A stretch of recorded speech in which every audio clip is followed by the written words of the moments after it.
Hello दोस्तों। आज हम लोग कैश फ्लो के बारे में समझेंगे। एंड कैश फ्लो एक बहुत ही इंपॉर्टेंट कॉन्सेप्ट है फाइनेंस एंड इन्वेस्टिंग में। अगर आप सिंपली कैश फ्लो का डेफिनेशन अगर आप समझें तो कैश फ्लो होता क्या है।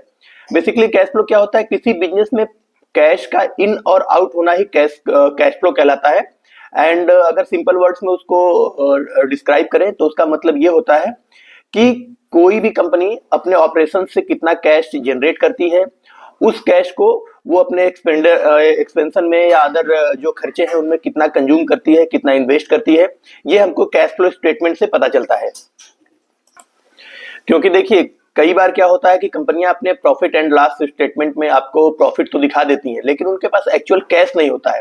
तो कंपनी का फाइनेंशियल हेल्थ कैसा है, उसके पास एक्चुअली कैश बच रहा है कि नहीं बच रहा है अपने टोटल एक्सपेंडिचर के बाद, या अपने टोटल अपने एम्प्लॉयज को जो एम्प्लॉय है उनको सैलरी देने के बाद या अदर इन्वेस्टिंग एक्टिविटी करने के बाद उसके पास फ्री कैश फ्लो बचता है कि नहीं, ये जानना आपके लिए बहुत जरूरी है किसी भी कंपनी में इन्वेस्टमेंट करने से पहले।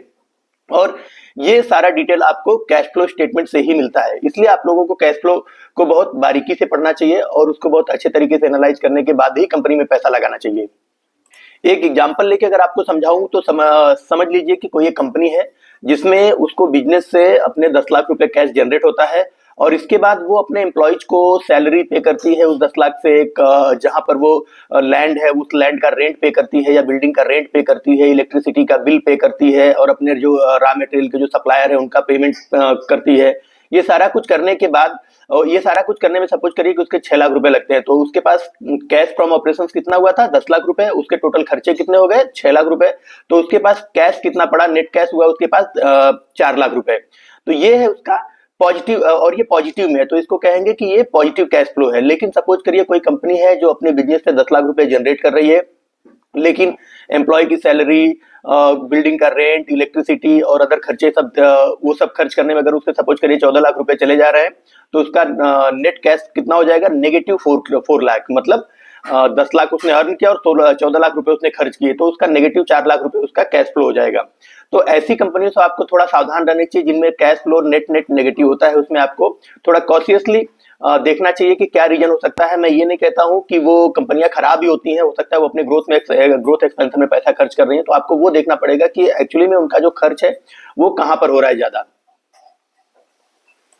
और दोस्तों जब आप किसी कंपनी का कैश फ्लो स्टेटमेंट ओपन करते हैं तो उसमें आपको 3 तरीके के कैश फ्लो देखने को मिलते हैं। फर्स्ट होता है ऑपरेटिंग कैश फ्लो, सेकंड होता है इन्वेस्टिंग कैश फ्लो, और थर्ड होता है financing cash flow.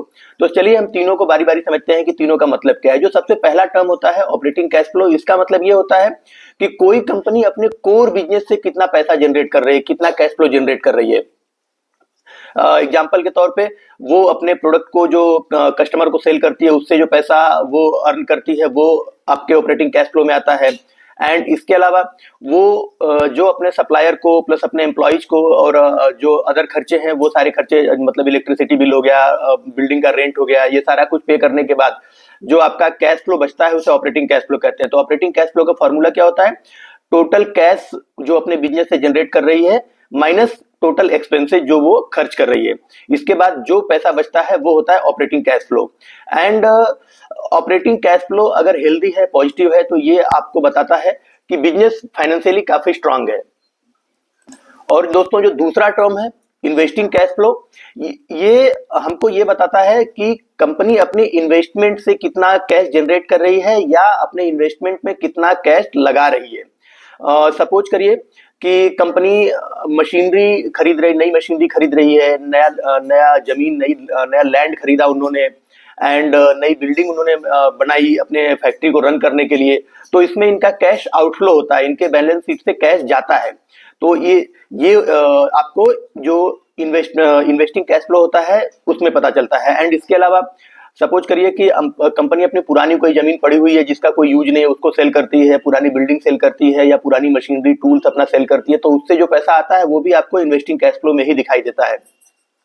And investing cash flow basically क्या शो करता है, इन्वेस्टिंग कैश फ्लो से आपको ये पता चलता है कि कंपनी अपने बिजनेस के एक्सपेंशन में कितना पैसा खर्च कर रही है।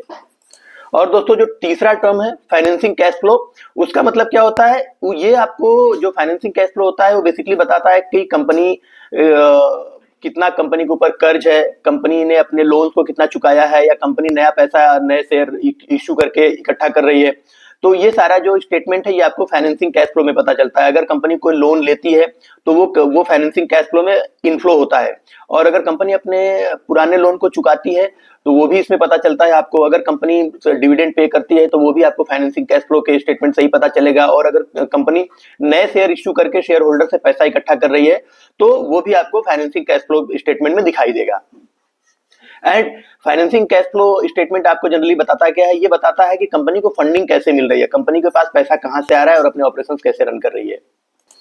कैश फ्लो का इंपॉर्टेंट क्या है एक इन्वेस्टर के लिए? कैश फ्लो बेसिकली आपको ये बताता है कि जो जो एक्चुअली क्या प्रमोटर, बहुत सारे प्रमोटर ऐसे होते हैं जिनका जो माइंडसेट है वो थोड़ा सा ऐसा होता है कि वो जनरली कंपनियों में पैसा अपने इन्वेस्टर से इन्वेस्ट करा करके वो पैसा इकट्ठा करके भाग जाते हैं या बंद कर देते हैं, बैंकरप्ट हो जाते हैं। तो सॉरी, आपको पता चलेगा बेसिकली कैश फ्लो स्टेटमेंट से ही कि ये अकाउंटिंग उनकी सही है कि नहीं। क्योंकि देखिए कैश फ्लो स्टेटमेंट से क्या होता है कि जो प्रॉफिट एंड लॉस स्टेटमेंट होता है उसमें अकाउंटिंग को मैनिपुलेट करके प्रॉफिट दिखाया जा सकता है, लेकिन कैश को मैनिपुलेट नहीं किया जा सकता है। कैश फ्लो स्टेटमेंट में आपको कैश की एक्चुअल स्थिति पता चली जाती है, इसीलिए आपको कैश फ्लो स्टेटमेंट देखना जरूरी है प्रॉफिट एंड लॉस स्टेटमेंट और बैलेंस शीट के साथ साथ। एंड कोई भी कंपनी जो बर्बाद होती है या बैंकरप्ट होती है वो कैश की कमी की वजह से बर्बाद या बैंकरप्ट होती है, प्रॉफिट की कमी की वजह से नहीं। क्योंकि कंपनियों में प्रॉफिट तो जो होता ही है, सारी कंपनियां प्रॉफिट पॉजिटिव होती हैं, लेकिन बेसिकली उनके पास बिजनेस को रन करने के लिए कैश फाइनली बचता है या नहीं बचता है, ये डिसाइड करता है कि कंपनी आगे फ्यूचर में लॉन्ग टर्म में सर्वाइव करेगी या नहीं करेगी। एंड अगर कंपनी का कैश फ्लो काफी स्ट्रांग है, कंपनी एक स्ट्रांग या हेल्दी कैश फ्लो स्टेटमेंट रखती है, तो इसका मतलब क्या है? इसका मतलब ये है कि कंपनी के ऊपर अगर कोई कर्ज है तो वो अपने कर्ज को टाइमली चुका सकती है, अपने फ्यूचर ग्रोथ के लिए इन्वेस्ट कर सकती है, नई मशीनरी खरीद सकती है, नए टूल्स खरीद सकते हैं, नई जगह पे एक्सपेंशन कर सकते हैं। एंड कंपनी का कभी बुरा वक्त आया, डाउन टर्न आया, तो डाउन टर्न में भी कंपनी सर्वाइव कर सकती है अगर कंपनी का कैश फ्लो हेल्दी है तो। और आप लोगों ने एक बहुत कॉमन टर्म सुना होगा, फ्री कैश फ्लो। तो फ्री कैश फ्लो क्या होता है? बेसिकली किसी कंपनी को रन करने के लिए एंड जो जितने खर्चे होते हैं, मतलब कंपनी अपने बिजनेस से जितना पैसा उसने इकट्ठा किया, जनरेट किया, और इसके बाद उसको रन करने के लिए जितने खर्चे होते हैं वो सारे खर्चे करने के बाद जो पैसा नेट कंपनी के पास बचता है उसको फ्री कैश फ्लो कहते हैं। कोई भी कंपनी अगर नेट फ्री कैश फ्लो है तो इसका मतलब है कि उसकी बैलेंस शीट काफी स्ट्रांग है और काफी हेल्दी कंपनी है, और वो फ्यूचर में सर्वाइव भी कर लेगी। बेसिकली फ्री कैश फ्लो का फॉर्मूला क्या होता है? Free cash flow is equal to operating cash flow minus capital expenditure. इससे आपको फ्री कैश फ्लो निकल के आता है। एंड ये पॉजिटिव होना बहुत जरूरी है, क्योंकि किसी कंपनी का प्रॉफिट हाई हो सकता है लेकिन अगर उसका फ्री कैश फ्लो नेगेटिव है तो इसका मतलब है कि कंपनी स्ट्रगल कर रही है और अपने प्रॉफिट को कैश फ्लो में कन्वर्ट नहीं कर पा रही है। एंड आपको इसीलिए किसी कंपनी का बैलेंस शीट बहुत ही कॉशियसली पढ़ना चाहिए, बहुत ही ध्यान से देखना चाहिए, और उसके साथ साथ आपको फ्री कैश फ्लो भी चेक करना चाहिए। अगर किसी कंपनी में जो फ्री कैश फ्लो है वो लगातार हर ईयर में पॉजिटिव है तो इसका मतलब क्या है? इसका मतलब यह है कि कंपनी ज्यादा स्टेबल है, कंपनी कर्ज के ऊपर कम डिपेंडेंट है, एंड कंपनी डाउन टर्न में बेटर तरीके से सर्वाइव कर लेगी। और free cash flow valuation calculate करने में भी काफी यूजफुल होता है। बेसिकली बहुत सारे इन्वेस्टर्स ऐसे होते हैं जो price to free cash flow calculate करते हैं, इससे उनको वैल्यूएशन का आइडिया लगता है कंपनी का। एंड इसके अलावा बहुत सारे इन्वेस्टर ऐसे हैं जो डिस्काउंटेड कैश फ्लो यानी डीसीएफ बेसिस पर भी कंपनी का वैल्यूएशन करते हैं। और सपोज करिए फ्री कैश फ्लो हमेशा नेगेटिव नहीं होता है, मतलब फ्री कैश फ्लो का नेगेटिव होना हमेशा नुकसानदायक नहीं होता है कंपनी के लिए। क्योंकि देखिए बहुत सारी कंपनियां हमारे इंडिया में ऐसी हैं जो एसएमई प्लेटफॉर्म से उठ के आती हैं या बहुत छोटे बेस से स्टार्ट करती हैं। तो जब कंपनियां किसी छोटे बेस से स्टार्ट करती हैं या एसएमई प्लेटफॉर्म से फंडिंग लेके स्टार्ट करती हैं तो स्टार्टिंग ईयर में आपको उनका कैश फ्लो हमेशा नेगेटिव ही देखने को मिलेगा। क्यों? क्योंकि वो जितना कैश जनरेट करती हैं वो सारा का सारा कैश अपने बिजनेस के एक्सपेंशन में लगाती हैं, अपने बिजनेस को और बड़ा करने में लगाती हैं, बिजनेस के ग्रोथ में लगाती हैं, जिसकी वजह से आपको उनका जो फ्री कैश फ्लो है वो हमेशा नेगेटिव ही दिखाई देगा। लेकिन आपको ये देखना चाहिए कि किसी कंपनी का जो कंपनी 4 से 5 साल 7-8 साल से सर्वाइव कर चुकी है मार्केट में, वो उस कंपनी का कैश फ्लो भी अगर शुरू से ही लगातार नेगेटिव ही आता जा रहा है तो इसका मतलब फिर वो कंपनी कॉशियसली आपको इन्वेस्टमेंट के लिए देखना चाहिए, क्योंकि उसमें इन्वेस्टमेंट से आपको थोड़ा दूर रहना चाहिए। क्योंकि कंपनी के शुरू के 2-3 सालों में 3-4 सालों में फ्री कैश फ्लो नेगेटिव होना कोई बुरी बात नहीं है, क्योंकि कंपनी अपने ग्रोथ में कैपेक्स करती है अपने पैसे को इन्वेस्ट करती है, जिसकी वजह से उनका स्टार्टिंग में जो फ्री कैश फ्लो है वो नेगेटिव ही होता है। लेकिन एक टाइम के बाद 8-10 साल बिताने के बाद भी अगर मार्केट में आपका जो कैश फ्लो है वो नेगेटिव है, तो इसका मतलब क्या है कि आप सीरियसली स्ट्रगल कर रहे हो, और ऐसी कंपनियों में आपको इन्वेस्टमेंट से जरूर बचना चाहिए।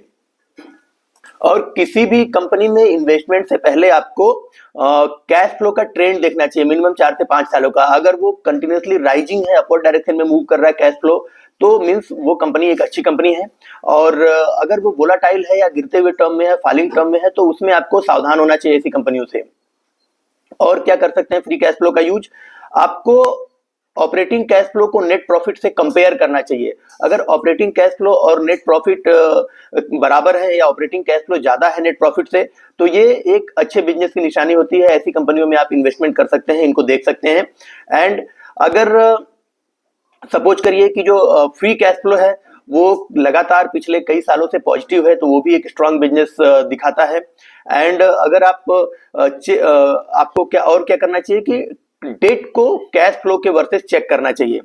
अगर मैनेजेबल है तो इसका ऑपरेटिंग कैश फ्लो से डेट अगर मैनेजेबल है, तो इसका मतलब है कि बिजनेस स्ट्रांग है, बिजनेस आगे सर्वाइव कर सकता है।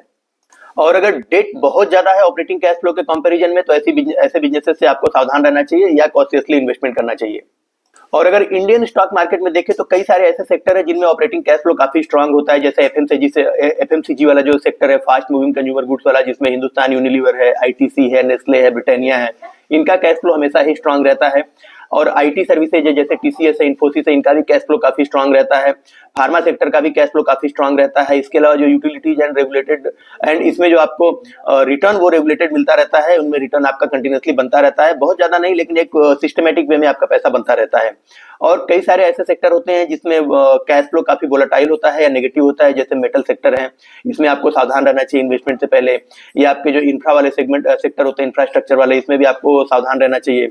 रियल एस्टेट हो गया, कैपिटल गुड्स हो गया, तो ऐसे सेक्टर में आपको सावधानी से निवेश करना चाहिए, कंपनियों को बहुत बारीकी से पढ़ना चाहिए, इसके बाद ही देखना चाहिए कि इसमें इन्वेस्ट करना है आपको या नहीं करना है। क्योंकि कंपनियां हमेशा बुरी नहीं होती, कैश फ्लो हमेशा नेगेटिव इनका जो बुरा नहीं होता है, लेकिन रिस्की जरूर होता है। तो दोस्तों, आज हम लोगों ने सीखा फ्री कैश फ्लो के बारे में, कैश फ्लो स्टेटमेंट को कैसे पढ़ना है उसके बारे में। एंड आई होप कि आप लोग अब इसका यूज अपने इन्वेस्टमेंट की जर्नी में करेंगे। और दोस्तों, अगर आपको मेरे कंटेंट से किसी भी तरीके की कोई हेल्प मिलती है तो प्लीज अपने दोस्तों में शेयर करें, मेरे चैनल को सब्सक्राइब करें और मुझे मोटिवेट करें। Thank you.